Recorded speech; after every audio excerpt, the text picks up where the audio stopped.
Alright, so here we have the Vintage Grayskull compared to the Classics Grayskull, and they look awesome together. They're virtually both cast in the same color plastic, but you can see there's a lot more green, at least on my version. Now, a lot of these Grayskulls, the earlier ones, like this one, actually have like a more defined paint scheme, so it looks a lot more like the Classics here. You can see like there's not black all over. There's a little bit of overspray on here, which is the first time they really used this technique for painting toys. Just like they had a pattern that they would follow, and then the later Grayskulls that came out, the patterns were heavier and they were like all over the place and didn't really match up. And it took me forever to get one that the front facade was actually painted correctly. So there we go. So you can see the flag pole at the top poking out through this tower, and the tower is the same height there, not same height, same, you know, it's got the tall one over here and all that. This has the pawn on there, which was a prototype item on this one, which does not have one or a place for one. The Classics also has the ledge that was was on the design. I'm not sure if it was on the prototype. There was a prototype that had the ledge on there, but the prototype or the design artwork did. Now, the one thing that's really cool is the jaw bridges are really almost identical. I mean, just the scaling thing is the only thing really different.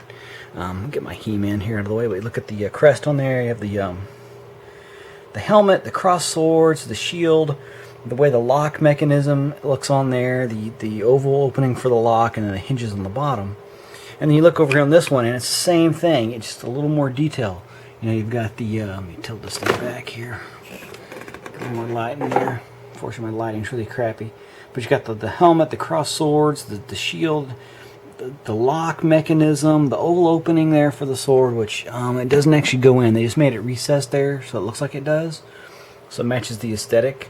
And then, of course, the bottom hinge is down there. There we go. Now with the vintage. How come no one wants to give me a sword today? The vintage one, to open up the castle, you would take this and slide the lock open, and then the castle, the jaw bridge would open for you. Mine's actually really tight, but that's how it's supposed to open anyway. This thing is really tight. You can tell this hasn't been played with much. There it goes. Hinge is really in there. And then on this one, if it'll work with the vintage. Oh, the vintage one is actually a little too big. You got that little slot right there. I think I've already covered this in the actual review, and it gives you the jaw bridge. So yeah, I mean, these things look great. Even the vintage ones looks good. You got the gun on there, which is a little too short for the vintage guys. This one actually works really well. I mean, I might show another guy in there, but we're really just comparing the castles right now. I'm trying to get the figures all involved, but and that's the front. As far as the hinges go, this has a long piano hinge that goes the full length of the castle on the Classics one. Let me go ahead and turn this one to the side and see if I can get this behemoth one-handed. Oh yeah, like butter. This one has like a longer piano-style hinge down the full length. And of course, this has this big base underneath here that the castle actually sits on. This castle, if it was done the same way, it would be like, you know, that much taller. You can see where the platforms clip in right there and all that. Go to the back side here, and the back side here. Now I got a lot of scuffing on mine, if you notice that or not, but right through there and stuff. Yep, has the same kind of yep, just an updated version. Really good job the Four Horsemen have done on here. Really cool. And let's see. Now you got that ledge sticking out right there, which you don't have on this one. You can see the panel things right there, but that's it. Okay. And get this turned around. See the hidden door right there, which this one, of course, does not have. You can see the thickness on this thing. The thickness is really close to being the same I mean, the Classics is just a little bit thicker, but not by much. But I think it has more usable space than the Vintage one did for its size. So yeah, this has the 2 hooks for the clasps. This has the 2 little clips, I guess, that just pop in there. Alright. Alrighty, got it all assembled, and kind of got everybody just kind of hanging out in there right now. Just trying to see where everybody fits and how they fit and how everything looks in there.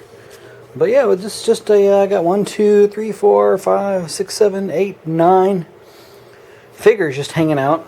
And the bottom part looks pretty good. Top looks sparse. Nobody's hanging up top. Here's the there's the all my light.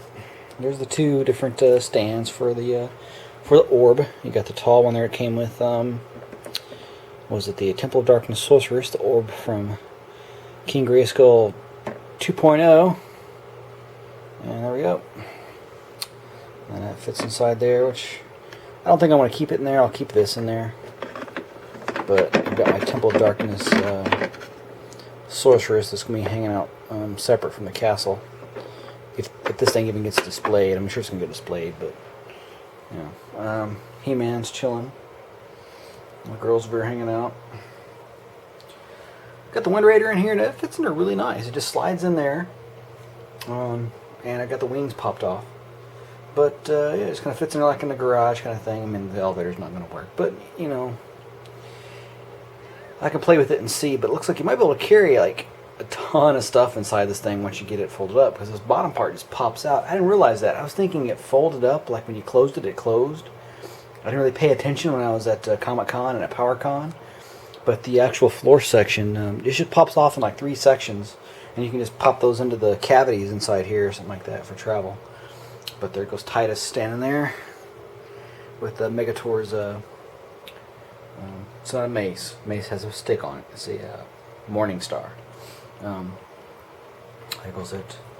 Manhole cover again, and the weapons just kind of laid out. There's a Grayskull stand, or yeah, Castle Grayskull stand, which looks like you could put like 1, 2, 3, 4, 5, 6, 7, possibly 8 stands in here. So if you wanted to display them and you didn't want people falling all over the place, you could put 8 stands. That's just in the 90-degree section of the castle, you know, just inside of the bottom part of the castle go along list. That doesn't include the center, which you could put in a few more in the center there. Yeah. Drago Man. Eternian Guard Scott hanging out on his front part of his battle ram, which I refuse to call it the Sky Sled. It's the front part of the battle ram.